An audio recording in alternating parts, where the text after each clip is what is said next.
I think we're pretty prepared for them, and we've been playing all those teams a lot and scrimming them. I think we know more about them than they know about us. Yeah. Yeah, we're just here to win. We have an advantage against Curse because they don't know who we are. I think other teams are scared of us, so it's good. Randomly, people lose games, but I'm pretty confident that that's not going to happen here. I'd say it's a gamble. It's going to be a gamble. Welcome back, ladies and gentlemen. Group C is about to get underway. We've already seen 4 teams make it through today. Let's find out the next 2. We are live from Los Angeles here in the brand new studio. It's time for Curse versus Complexity. You've just seen what they thought, Freak. What do we make of these 2 teams? Well, certainly Curse is coming in as a hardcore favorite. They narrowly got at the North American Regional for Season 2 way back in September. They nearly beat TSM for top 2. I mean, they barely lost that 3rd game. They've always everyone kind of knew they were coming in as the heavy favorite here, the team that everyone could research, the team with arguably the best players, definitely the most experience, and that might come into play for them. By far the strongest team, certainly coming into this one. We've already seen Fear, the second favorite. They whitewashed the group. They were really strong. So are we expecting the same from Curse? It's the most likely situation. They're absolutely very, very strong.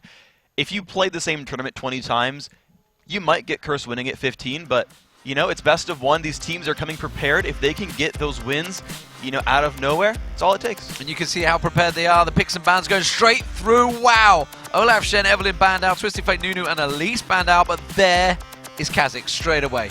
Yeah, it is the champion that everyone's been looking forward to, and it has been picked up over and over again. And meanwhile, Complexity immediately, Katarina, Amumu, an Area of Effect team already under the works. Are we legitimately going to see a Fizz here? I wasn't aware that Nijaki had picked that one up. I wasn't aware he turned into Tabs. Yeah, we are. I mean, Tabs is so well known for it in Europe, but is this something we expect? They're going to switch it away. Oh, possibly. You can always kind of see things come out of nowhere. I mean, LeBlanc was kind of a that was champion the out of pony, nowhere. But unfortunately, they kind of went all assassins. They unfortunately. They forgot, actually, we kind of need a team comp. Should we just go all assassins? Doesn't quite work. Yeah, they unfortunately got caught up by that Mal fight. It was very, very well played by X-Hazard making that game turn around. But the first picks are in there.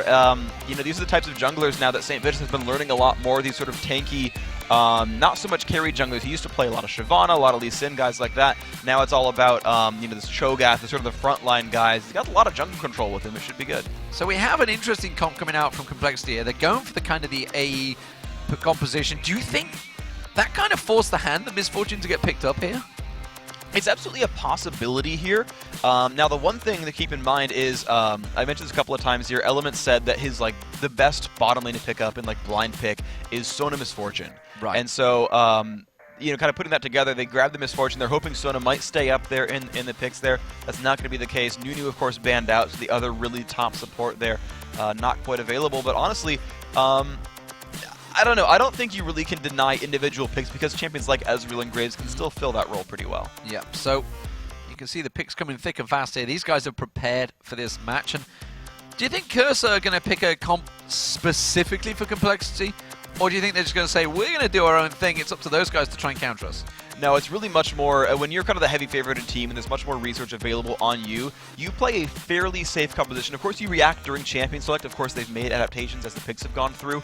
But generally speaking, they're going to play their game. They're picking champions they know very well. Jackie on Ryze is great. Voibo and anything, he learns them after like 2 games. And of course, if it's Kha'Zix, you probably do fine. He's got a huge champion pool for Yeah, exactly. And you can't ban anyone out like that. No, absolutely not at all. And this team really, they've got so much sort of knowledge there. They're picking champions they all know. This team composition works pretty well. They're in good shape. So what do we think the final pick? Is it going to be a Jax up the top there?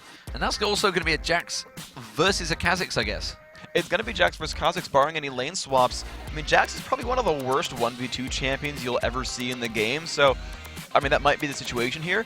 I don't quite understand the Jax pickup, though. I mean, outside of, like, Counter-Strike being a 1-second stun, it doesn't fit what the rest of the team is doing here, though. You know, you kind of talked about, you know, we need a real team comp. You can't just pick 4 assassins and hope it works.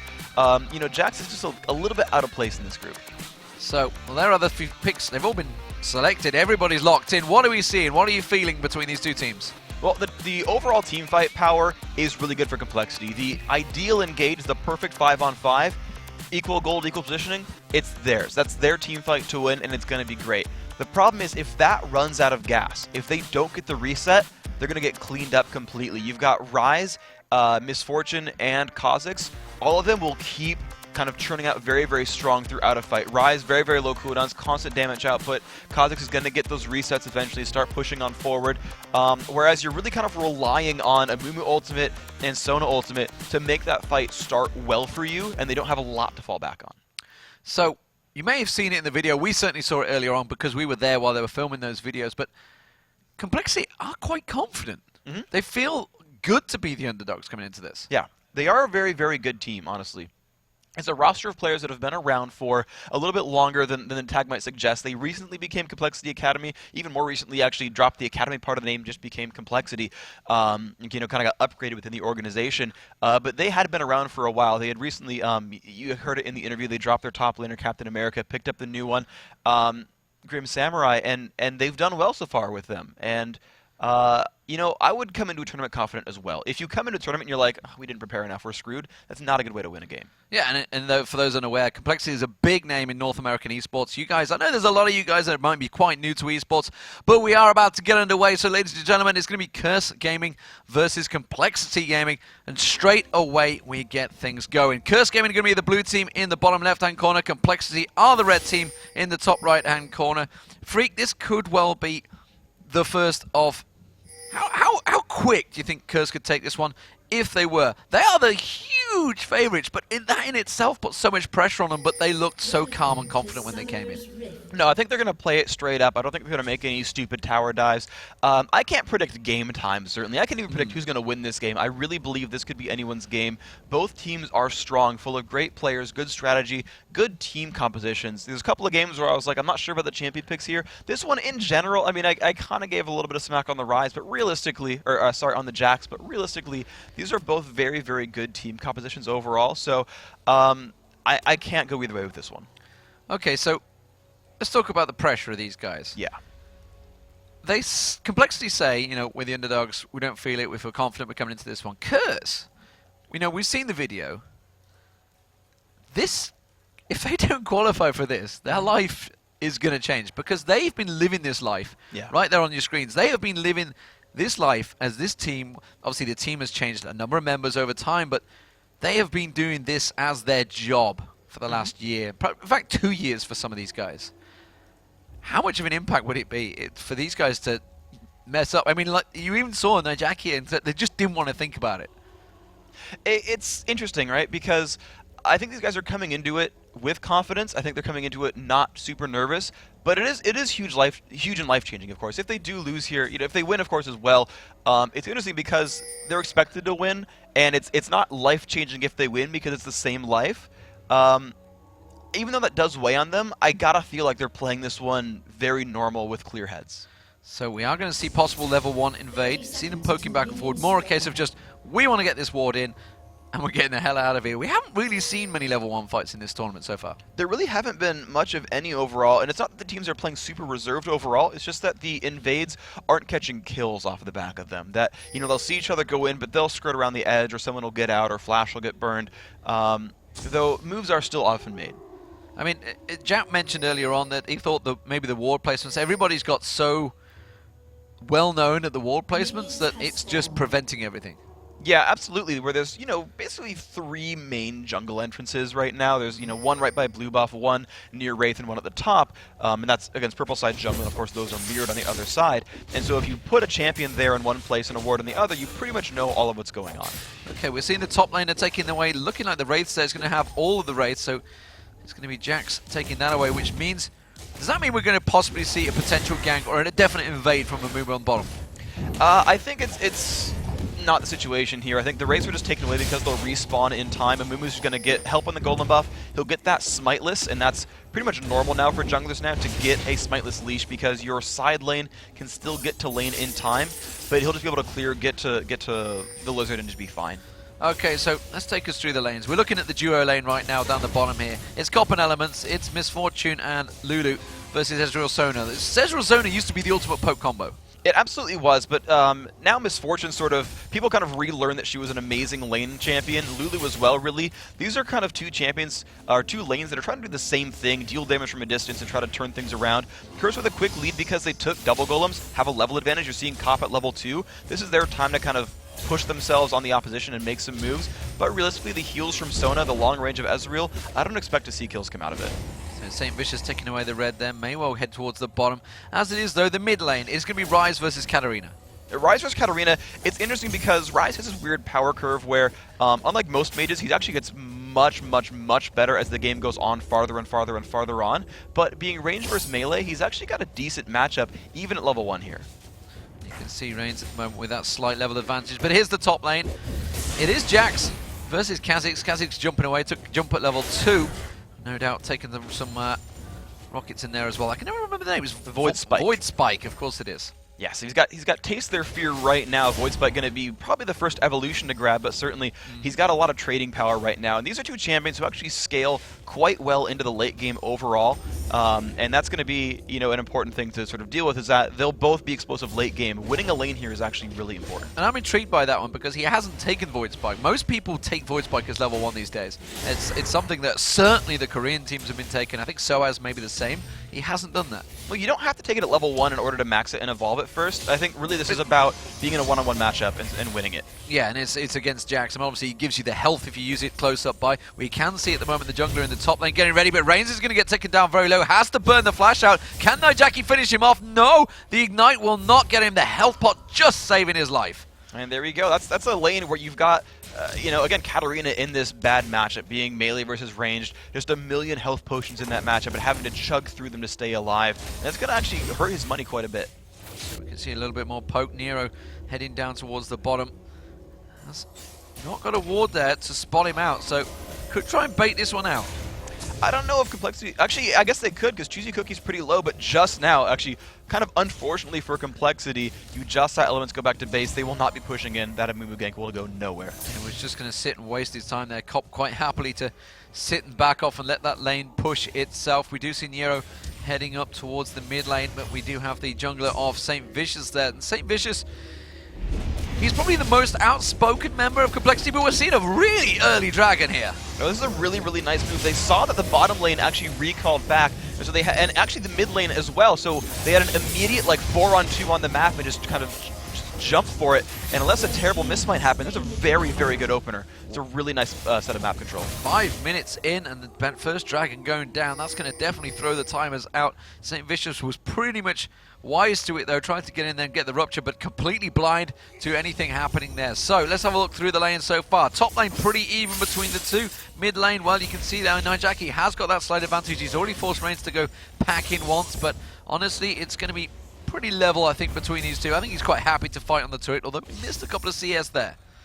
Yeah, overall it's going to be okay, though. Basically, you saw an initial lead for Curse Gaming. Their lanes kind of started to win. You can actually see pretty much down the line, except for the top lane. You've got Ryze with an advantage, you've got Misfortune with an advantage, you've even got Shogat with an advantage. But the gold lead just got completely flipped around. That early Dragon Gambit is worth pretty much any number of minions lost. It is certainly, you can see the gold currently with Complexity. Only just by 400 gold though, so still very close between the two. Just 6 minutes gone in the game. This is the third group of the day. There will be a fourth group to follow this one. We will be going to around about 1 a.m. here in Los Angeles. And as it stands, we have 4 teams already through. Fear, Good Gaming University, Meat Playground and Dirtnap Gaming. And of course those matches will all be happening tomorrow. It also means, unfortunately, that 4 teams have gone out of the tournament, and well, we have to eliminate it at some point, and it's just the way the cookie crumbles. And as it stands, Curse Gaming are looking to try and join that party. Complexity, though, in their way. Can they stop them? Can they manage to cause any sort of upset on them? And as it stands, very close, as you would expect this early on in the game. Oh, Nero just got spotted trying to go across there. A nice play by Voyboy, putting a ward down in that brush. You've seen lane ganks become more and more frequently the new thing in this game, where the jungler will come in straight down the lane, camp in the side brush, and then turn into a gank. Nero, even though he's not level 6, was looking for that one, but a really nice ward timing by Voyboy says, he could be lane ganking here, drops one down. And St. Vicious trying to do the same thing, because he's ninja'd his way in towards the bush down the bottom. They have a forward ward in the next bush. They're waiting to see. This is going to be a really hard one to lock down. It's actually Cheesy Cookie going to go for them. He flashes just before the silence lands. It's kind of a delay on the silence there, and that completely backfires, and they just back away from that one. St. Vicious realize it's not going to happen. Alright, there we go. Element's really just going in, making moves. A nice glitter lance there. Tags Chase on fire, but problem is you're fighting a Sona lane. She's got health sustain. Doesn't do much. So blue buff being picked up. Is it going to be Nero to take it? I guess he will do. Voidboy just pouncing away on the top there against Grim Samurai. The fight back and forward continues. Very even in CS, as you mentioned earlier on, between pretty much all of the lanes. But Nijaki, I feel, is starting to bully out this mid lane. Absolutely, man. It's going to get even worse now that Ryze is level 6. If Reigns had a really good early game and they were like equal at 6, maybe the Katarina ultimate would deal enough damage to turn that one around. But here Nijaki's got a full Tear of the Goddess, or he's filling up Tear of the Goddess, and he's got kind of a lot of room to grow with it. He's going to keep bullying him around. Or top lane Voidboy, you can see he's going to get caught out with a stun, but he's going to have a little bit of catch there. But goes for the Ignite, went for it, didn't have the mana though. Couldn't land that Q towards the end there. Had sacrificed him, nearly caught him out there. And meanwhile, in the mid, Reigns is going to get caught out. The Ignite's going down. Is it going to be enough? It will be. First Blood finally comes down just shy of 9 minutes into the game. And that's an excellent matchup there. That Ryze pick into Katarina, really, really wise choice here by Curse Gaming. Not only was it a good lane just for Ryze, but he's actually shutting down Katarina doubly at the same time. This is like this is the #1 matchup for Curse to like win the game. So Nijaki's going to come across. He's going to get that blue buff, and that's just going to surely mean more pain in that mid lane. Absolutely, man. Infinite Mana Ryze, who's now got low cooldowns. It's just very, very brutal. You'll see the combos keep coming out, and now he's at the point where he can start shoving the lane and roaming. His ultimate gives some area of effect damage on his abilities. He can turn that on, splash down all the minions, and then roam and gank somewhere else, maybe shut down Jax. Okay, and let's take a look through Kha'Zix's build, because he's going a little bit different from the start, kind of building into a later game rather than an early game brutalizer, etc. Yeah, we've seen two different builds here. So what we're seeing from Voidboy is the beginnings of what we saw from Westrice, which was a fast Tear of the Goddess. You have mana to keep spamming all the time.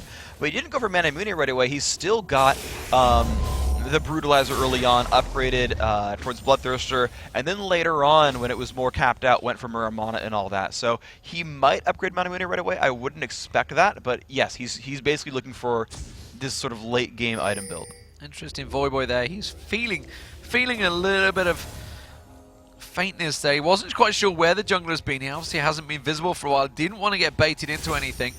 Dragon will be up in a minute, so let's just see whether anyone's going to really make some moves to this one. You'd expect Curse to definitely try and fight for the next one. I would expect so. Honestly, they feel like they're ahead right now. They're up 400 gold. They realize how powerful Nijaki is. And he can kind of, as long as he doesn't get killed off right away in a team fight, he can make all the things happen for his team. Shumpo away on towards that mid lane. Nero's going to get caught. He's had to burn the flash there to avoid the damage. And honestly, I think with the Ryze just so close by, he probably could have called him out. It was a possibility there. Even with the flash being down, though, it's not a bad trade in the first place. It's going to make just ganks all the harder over and over. And Nero now has a much harder time getting into range for his ultimate. So Cop slowly but surely building up towards that Brutalizer as well. We're just coming up to 11 minutes into this game, and this mid lane is starting to become an issue for complexity. Nijaki, 83 CS to 48. You can see Nero just off the side. He really wants to try and get in and help his mid laner out. Yeah, that's going to be a really good thing for him overall. They do want to try to get some pressure back there. They need to shut down Nijaki just a little bit because he's going to keep skilling throughout this game. It's a team full of amazing late-game carries. And, I mean, what are you going to do against a full Channel Misfortune ultimate if you can't get onto her? What are you going to do against Voidboy resetting through the fights and Nijaki just throwing out spells? You can see Cop just bullying out this bottom lane, Chase on fire. Having a few problems, double up, actually didn't land. I'm pretty sure he used the double up there. I'm pretty sure he used the... Heard the sound of it. Meanwhile, you can see Nero trying to push down through the bottom lane. Yeah, and they're not going to quite spot him on the way in. So there's some ward coverage from Curse. If they jump out this brush, they'll get spotted. But here's St. Vicious as well. Cheesy Cookie's trying to bait, but they're right in front of Cho'Gath. I don't think they know about this. Oh, flash straight away crescendo. Is it going to be enough? Cheesy Cookie gets feasted on. Elements gets taken down though. Cheesy Cookies are going to try and get away. Bullet time was not enough, and there's going to be the Katarina ultimate. St. Vicious backs away, but it was a 1-for-1 trade. Both the supports being taken down, and honestly, considering it was a 4v3, that was a good win for Curse. That was really, really good overall. It was a nice coordinated gank. The random flash ult from Sona into the bandage toss was a great move, but Saint was just there to counteract it. Feasted on, just made Cheesy Cookie fall over. And, the teleport cat is something we've seen work so well before, but it's a 5-minute cooldown. Well, Nero realized that he certainly can't try and defend that turret. Rain's going to try and push pressure on it. Nero might get taken down. He came back for another bite of the cherry, and well, it was bitter. Yeah, that was pretty harsh overall. Now Chase on fire, not in the best shape, but looks like Cop's not going to give chase here. No, he's definitely not, but Nijaki is burning down that mid turret. That is almost gone. He has absolutely dominated the mid lane. You can see 106 minions to 58 as soon as Reigns went down the bottom to try to create something. He didn't even get an assist. He got there too late before that support went down, and now they're going to go for Dragon. And there we go. That is Curse, in fact, saying, yep, the next Dragon is ours for sure. And they've got total map control. There's no way Complexity stops them here. And they'll have a guess on the timer, but they won't really know for sure. You know, you're going to hope for their sake that they're like, yeah, this looked like the time they met a Dragon as they all come back to lane. But, you know, if they miss the timer, that's going to be another advantage for Curse here. Timed it, finishing off with the feast to get them stacks on Glitterlance from Elements, just missing out on Cheesy Cookies there. Nero again, he looks like he's going to pick up the blue buff once again. He is getting all the blue buffs, all the red buffs, so he's getting stacked up nicely. And he is keeping up the levels. He's still up with St. Vicious. There's St. Vicious as he picks up the golems. How do you level between these two? Oh, meanwhile at the top there, Voidboy actually getting caught with the counter-strike. Grim Samurai thought about continuing on in that one, but he's just going to back away. Now, Jackie going to get caught. Bandage shot straight on towards him. The rest of Wild Katarina was not ready and alert on that one. I don't think they would have gotten the kill for it anyway. No ult from Amumu and not enough damage from Katarina, honestly. There's no way they would kill off Rise, but really what they did was buy about 10 seconds and slow him down, so he has to back later on. So, first turret of the game was picked up by Complexity, but I think it's only a matter of time before the mid lane turret also goes down to balance things out. So, Chase on Fight, along with Cheesy Cookie, doing a good job in this bottom lane. Absolutely. I mean, they're keeping up in minions. They're actually winning in minions ever so slightly. You know, wrong prediction on me. I really thought that was going to be a great lane for Curse here, but they didn't capitalize too much on that level 2 advantage. But, yep, plus a turret and plus a just very couple of minions here. It's going to be a really good lane. That's where Complexity's win might come from here. Okay, so balance things out. We're at 15 minutes almost coming into this one. Lanes are starting to converge into the mid lane comps. Ooh, St. Vicious is just getting a little bit of poke there. How are they looking so far? How are the team comps going to start balancing out, say, by the time we get around to that next Dragon fight? I feel like super late game. Well, so by the time the next Dragon fight, honestly, is you know, 5 minutes away or so, and it's looking really, really good for Curse. Jackie's had such an amazing game so far. He's well ahead of his curve in items. He's got Tear the Goddess and a Rod of Ages. That'll be half stacked by the time the next Dragon fight comes by. So he's going to be hugely massive. By this point, you're going to see Misfortune finish her Bloodthirster as well. So she'll catch up with Ezreal. And you know, no big fights are going to be starting in the next couple of minutes. I don't think there's nothing to fight for. So Curse will finish all their big items, and Jackie's going to be gigantic. There's Jackie taking down the turret forward. We're taking a bit of damage in the top there. Having a few problems against Grim Samurai here. Starting to build a bit more damage up. I did find it funny, just a little giggle there as a sort of St. Vicious sort of come up, try and get a bit of a lane tax. And now Jackie's like, no, bursts everything. It's like, I'm going to blow everything just to make sure you don't get any of this gold. And you can just see the playfulness between the two. Voidboy feel like is going to bait this top one. Yeah, you've got St. Vicious waiting around right in the background, staying out of vision range. They know Grim Samurai has been playing aggressively over and over again. Void does have a slow available. His passive is charged. You can see that by the extra purple on his claws there, and he's going to go in on Samurai. And there it is. Grim Samurai does try and catch into it. Is he going to be baited enough? Is he going to have enough damage? They both leap strike away and jump onto it, and that's going to force Grim Samurai away. St. Vicious just wasn't close enough to try and get enjoying that one. I think Voidboy kind of did more damage than he was expecting. Yeah, it was a whole heck of a lot of pain, but Grim Samurai, you know, good idea to kind of keep his head up there and say, there's a lot of pain coming out here, leaping away properly. Didn't even have to burn Flash to escape. Nero is going to come off to the top. They're still waiting to see if they can bait this one. Nero is still only level 9. If he goes towards that bush, doesn't matter. It doesn't even need to be towards the bush. They're going to tower dive it. They're going to try and catch on towards him. Has to use Curse of the Sad Mommy to save his own skin, which means that will not be available for quite some time. That is a rough situation to be in when you're Amumu. That's a very, very long cooldown. He burned that without golem buffs. We have another 2.25 minutes really to wait until that spell is back. This really slows Complexity down. It'll be back up in time for Dragon, but they have a lot less ganking power now. So top and middle outer turrets down for Complexity. Complexity meanwhile trying to put a bit of pressure on towards this mid one. You can see the duo lane were heading up there as well, but Nijaki was absent. He wasn't there. He'd gone up towards the top.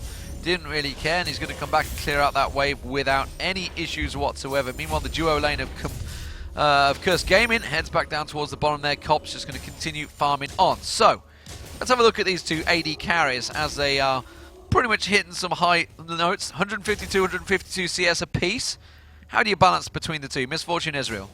Well, honestly, they're going to perform slightly different roles on their teams. Misfortune's going to be there trying to just spam everything down with her ultimate. Looks like Brutalizer's still on the table for her. She's going to be very, very front-loaded in the battle, and then just try to kind of keep up there with the Bloodthirster and kind of pick up the scraps. Whereas Ezreal, he's going to put up a little bit up front, but he's going to go much more of an auto-attack based build. He's got a Zeal there. I'm guessing Static Shiv. We saw that on a prior Ezreal hero in this team, or in this tournament, and he's going to be much more about persistent damage. So he's going to be one of the few people on his team to actually have a persistent damage presence in a fight. So we see Kha'Zix down here. The Dragon is up in a minute, and Reigns and Nero's too slow to react here. He may get caught out. He's realized it. Now he's going to start heading away. Reigns was already gone. Meanwhile, the top turret is actually getting beaten on by Jax. That means he can take that turret down. He can probably level that playing field pretty quickly. That's going to be 3-2 in turrets. Meanwhile, back to the mid, you can see the green team are starting to gather up. Curse Gaming, well, they're ready and waiting for this next Dragon fight. This is a really good time for them overall. They've got cooldowns up. They've still got about 40 seconds before Amumu has Curse the Sad Mummy back. So if they had timed that cooldown, and honestly, Curse are good enough players to have probably done that, they will actually know when they're able to engage and when they should start being afraid of Amumu. So Voyboy has gone away. They realize the blue buff is up, and Curse are going to try and fight for this one. And honestly, I don't think Complexity are in any position. There's only the duo lane that's nearby to try and get in there, and they're not even going to fight for it. No, absolutely not. They just don't have anything to do with this. The Dragon, I mean, they're just waiting around it. That's going to be up pretty soon, and Mumu will have his ult just in time. They're just waiting with the pink ward up. St. Vicious laughing on top of the ward there as he sits and waits. Here we go, 2 seconds, here he goes, but it's going to be Nijaki that forces the fight, and that's going to be coming straight in. Curse of the Sad Mummy, but it's too little, too late. Bullet time had already gone up. They dropped Sona immediately. St. Vicious flashes out of the damage. That's going to be the Katarina damage. Is it going to be enough? But no! Here comes Voyboy. Jumps in. Gets one. Gets two. He's just pouncing around. He's just getting the resets. All over the place. Just ripping them apart. And that is a triple kill for Voyboy. Ripping through the entire team. St. Vicious flashed out of it. Didn't matter. Voyboy came at the perfect time. That was just the best time he could have ever shown up there. The area of effect damage so hugely massive. You're going to see them clean up with Dragon as well. But, you know, for those of you like, well, this is Curses for sure. I want to give a counterpoint real quick, though. That team fight was them basically catching Cheesy Cookie off guard. It was basically a 4-on-5. And it was very, very, very close. Very, very close fight. And we're going to take a look at it because, take us through it, Free, because that, like you mentioned, if he hadn't been caught, that could have been very different. Yeah, so he gets Crescendo down, Ezreal gets the ult, but they've all been locked down without Katarina, without Jax there. Now they come to clean up, and just look at the punishment they get. Ezreal and Kat just crushing things. She's able to jump forward, picks up 1, 2, and 3 right there. Jackie falling at the last second. This team can do that kind of damage. Look at their Ezreal triple kill. That's so important for them. But they had to waste both their crowd controls without any follow-up. Next time, if they're actually coordinated, you see that go the other way. And for future reference, whenever you do see Kha'Zix jumping around, it is kind of a Riot Office thing now, apparently, that every time he does make that leap, you've got to go... Yes. that is a thing. Thank you, Jat, for making that happen. Thank you, Jat, for making that happen. Now, everyone around the world will be doing the same thing. So, Voyboy is going to pick up red. He came in just at the right time, and I think he's just hit the point where he hadn't evolved his wings back there, but he definitely has now. I don't think he's... Or either that, he did a really short jump. Nevertheless, he's evolved his wings, as you'd expect, W and then E. Yes, and then everyone seems to get the ultimate last as well, because you get one more stealth, and when you stealth, you get a charge of your passive again, and that's going to let your W do even more damage. So it's actually, you don't care that much about the isolation Q, it's about that getting one more slow proc, one more little haste buff, and chasing people down. And if you are unsure what we were talking about with the evolves, it's obviously every time he levels up his ultimate, he can pick one of those skills that he's got is Q, W, E, or R to upgrade. And you can see it shows it graphically as well. It's definitely an important thing to note, either whether you're against that cat champion or whether he's on your team. You can kind of see what your teammate has got or whether your opponent's got. Just check it out on one of the many pages out there that shows it. Or, of course, check out the Summoner Spotlight. League of Legends Champion Spotlight, featuring Kha'Zix. I like it. Thank you. So, yes. Curse versus Complexity. We are here at the North American Qualifiers. Curse's first game of the day. Complexity's first game of the day. Currently 8-4. It is still pretty close. Only 5k gold difference. 3-2 in turrets. But as we just saw, if Complexity can land them combos in the right order, if they hit them all at once, chain them, there's a lot of damage that comes out from that team. There is. The difficulty, though, is that they don't have anything to fight over again. They've got another pretty long cooldown until Dragon comes back up. They can try to push down for turrets, but the difficulty is they're not really an advantage anymore. They're behind a fair bit in gold. It's much harder for them to start a fight. And so Curse gets to dictate the pace of the game a little bit more. It's going to make it harder and harder for Complexity to get that 5-on-5 they really want. At the moment, they're going to try and push in towards the Baron, and Voidboy taking a lot of damage off that Baron. Chase on fire, just using that Q to try and catch him out. Oh, Nero, you are so close to the whole team. I don't think he realized it until he just walked past that ward. Suddenly spotted the entire team strolling past the other side of the bush. Okay, so here we have Curse really, again, trying to dictate. Now, even though the area of effect ultimates are up, if Curse plays this right, they can split up the damage and not get chunked down. But actually, they know they're safe here because Katarina is not available. Teleport is a 3-second long channel, or almost 4 seconds, really. And so they know they have time to fight this. They're going to see Nero comes in, but bullet time's just enough. He already gets dropped in there, and Voidboy goes leaping in. Voidboy too close to the turret. That's going to be Katarina getting one. Got the reset. Is it going to be enough? Can't get it back in around there. And Jackie just turns around, throws one of those Qs out. It's like a nuclear bomb coming straight to your face, and he cannot fend them off, and they're surely going to get the turret. This is a really good thing for Curse there. They picked up 2 for 1, and they can absolutely keep going forward. Oh, cheese and cookie. Oh, the Q just about hanging on in there. And like you mentioned, they just keep on pushing through this one. Voidboy got a little carried away. He got a little too excessive, got in there too early, but Grim Samurai and Nero got dropped very quickly.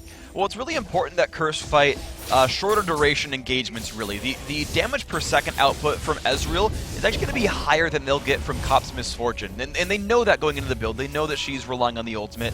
And they also realize that Katarina and Jax really will scale throughout a fight very, very well. They need these fights to end reasonably quickly because they'll start getting outpaced. And so Jackie, while his ultimate is on, he's going to put out as much as he can. Misfortune's going to dump the ult. St. Vicious can burst something down. But if nothing happens in the first 10 seconds of a battle, it starts to get really, really difficult for them. So it's okay for them to all in, take up a death if it gets them the kills. So I'm seeing, is that Home Guard boots already on Voidboy? If it's white, it's Home Guard. It is white, and it is a Home Guard. He's going to go for Chase on fire, pumps the Q down, and Reigns immediately gets prisoned there. I think he's just about to start his ulti off. I don't think he didn't go for the ulti. He just got room prison straight away before he got a chance to channel it. It's got just completely chunked down. I mean, that is the really difficult thing to deal with here is Jackie is very, very ahead here, and he's now getting to the point where he's getting a bit of beef under his belt as well. There's kind of 2 builds for Ryze. One is a bit more glass cannony, and one is just kind of this tanky cooldown reduction damage dealer. And now that he's got that Glacial Shroud, he's going to start being very difficult to kill. So 30 seconds on Dragon, but Curse are moving towards the top lane at the moment. Now Jackie's coming back from buy-in, and Cop is just going to wipe out this wave and keep the pressure on them. What have Complexity got to do to try and bring themselves into this one? Katarina's just shown herself bottom, so they realize that they could possibly go for a 5-on-4 situation here. Yeah, unfortunately, no teleport up for Katarina. I mean, realistically, Complexity has one game plan, and that is get a 5-on-5 team fight. They're still not behind enough that they can't... it's close enough of a game that they can win a 5-on-5 despite the gold difference, but they need the engage to go very, very well. And I think Curse might have too much discipline to enable these sort of bad fights that Complexity could take. But like a good flash initiation from Sona or a Mumu is all it'll take. Oh, there it is. Grim Samurai getting caught in the bullet time. This time Nero comes in, puts the... I think he got dropped before Curse and Samurai came out. Voidboy got took around by on the side there. Reigns is still alive, but that's a double kill for St. Vicious as they back out. So that was another successful push on the turret. 2 for 1. Yeah, they're going just 2 for 1 over and over. That's kind of how these fights have to go for Curse because they realize there's so much front-loaded damage on Complexity. Someone's going to have to take that damage at some point. Someone's probably going to die to do it, but now it's a 4-on-3. With the major cooldowns not available, they can keep pushing takedown turrets like this. And another turret down. It's 5-2 in terms of turrets, 13-6 in kills, 43,000. to 35,000. It does not take a grade A mathematician to figure out that Curse have a rather sizable advantage. And again, they're just picking up, taking anything away from the jungle. Curse Gaming now starting to be in control of this one. How are Complexity going to turn things in their favor?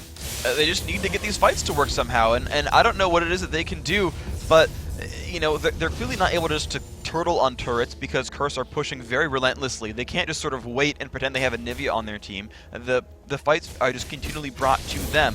Now they have, I was going to say they had a chance to kind of stab at Dragon, but they don't have that chance because there you go, it's picked up right there by St. Vicious. Ezreal was alone in the top lane. If the 5-on-5s don't work, they've got to just rely on Ezreal. He's got the most gold on that team, I'm going to guess. 10,000 actually. He's as rich as anyone else is on Curse. So they're out of position. It's just chase on fire. Oh, they're going to try it. They're going to go for Baron, and Curse are just like, fine, you go for Baron, we are going to take your base. But they have turned around. They've spotted the Baron in there, and now they're going to come in for a full-on fight. See, Elements in there. Elements is doing as much as he can. Bullet Time will just drop them surely in there. They do pick up the Baron. Is it going to be quick enough? No. You can see Grim Samurai jumped in and just got melted. Chase on Fire goes down to Voidboy as well. Now you can see he just leaps on towards Cheesy Cookie. That's a double kill for Voidboy. And well, I mean, Curse could have taken that either way. They could have said, fine, you can have Baron. But they're just like, why not? We'll just melt them. Yeah, that was pretty brutal, and now 2-on-5, they won't be able to defend their base anymore. This is going to be at least an inhibitor. The respawn timer is only 23 seconds. They won't get more than the inhibitor. But on net, I don't know if it was the best thing for Complexity. No, that was kind of a mix-up, I think, between the team as well, because Nero kind of flashed out, but Grim Samurai jumped in as the leap strike. So one flashed away and said, I'm getting the hell out of here. One went in and said, I can fight this one. Exactly, and Grim Samurai could have just leap struck to a Mumu and gotten out with him. Even if his flash was down, to be fair, it was down, he could have just leap struck to a Mumu. Ezreal could have jumped out of the pit.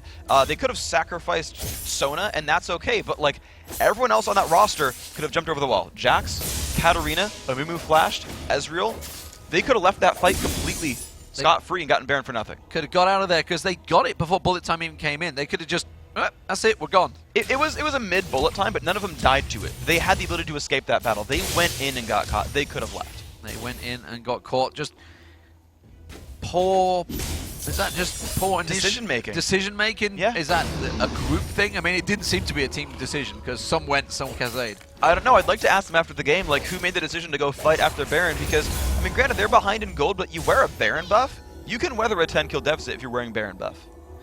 Oh well, never mind. It didn't happen for them, and now it is 16-6. They still have a few members with the Baron buff, but it's not enough, and they have an inhibitor down, which means they're going to be fighting against those super minions coming up the mid lane. They have got the top and bottom lane pushed pretty heavily, which means Cop and the rest of Curse are just going to farm it out for a little bit longer. So, take us through some of the new items. Some of the items that these teams are starting to prefer. You can see the Bulwark in there to start with. Yeah, Runic Bulwark is a really, it's basically a tier 4 item. There's now like tier 4 items in the game. And it's basically the magic resist upgrade of Aegis of the Legion. Basically, you can upgrade Aegis, and then you can choose to go there and just stack more MR on top of it. So the only reason you'll see Runic Bulwark if you say, yep, we really need to block magic damage in this build. Otherwise, you can stop at Aegis and be fine. And that's just, it just gives you a little bit more choice in your auras. Yeah, and his perfect build, obviously, to try and counter towards Katarina that's in there, which really was kind of the burst damage that was catching them out earlier on. Static Shiv, there's another item that a lot of people have been starting to pick up over Phantom Dancer. It's interesting because it's hard to do the math on what is better between Static Shiv and Phantom Dancer. The difference between the two items, basically, Phantom Dancer has an extra 10% crit chance and 10% attack speed, but Static Shiv gives you a bunch of burst. My word, you just saw Jackie shred 2 members down to half health just simply by popping his ulti and standing right next to him. He's up to level 17, so he has got a little few levels over those. And you look at towards Cheesy Cookie, he's got 5 level advantage on that one, and this is another turret that Curse are just picking up for free. Absolutely, man. They've got just complete control of the map. Now, with the ultimates all back up and everyone but a Mumu's flash available, this is another chance that Complexity has to start a fight. They should fight under the turret if they do, though. They are going to try and fight it. Ezreal was not there. He's just backed off, so he's coming back in a moment. Trisha Barrage not available. Cheesy Cookie gets caught out slightly there, and Voidboy just waiting in the wings, literally, to pounce. Keeping those Void Spikes going in there, trying to keep the slows down. They are going to work out that ward because they've got a pink ward of their own to the side. How are they going to finish this siege? Well, they should just be able to continually just sort of poke over and over. The one thankful thing for them is super minions are pulling sort of attention away. Oh, well, Nero's gone for it, and now it's not under the turret. Is it going to be enough damage? No, it's not, because the bullet time was perfectly placed. Jumped off the side. Voidboy's leaping around, gets one, gets a second. He's going to tank the turret up. It's not going to be quite enough. He does manage to come through there. There's the turret, and I think this is going to be surely the game for Curse, as a lot of people did expect. 21-6 Complexity. Well, they held out for as long as they could, but, well, Curse Gaming, their team fighting is just superior. St. Vicious every single time. His flash was basically up for those team fights. He took pretty much all the damage. He went down to like 10% and just flashed out of range and said, great, you wasted 3,000 health worth of damage, no problem. And there it is, Curse Gaming taking the first match against Complexity. Of course, there is another match going on as well in this group, but wow, I mean, it was a clear, calm, concise win to start with. Yes, absolutely. They were very structured from the get-go. Every lane looked really good. Even Voyboy's lane, who was down in minion kills, he was actually getting more or less outlaned by Grim Samurai's Jax. He just held on.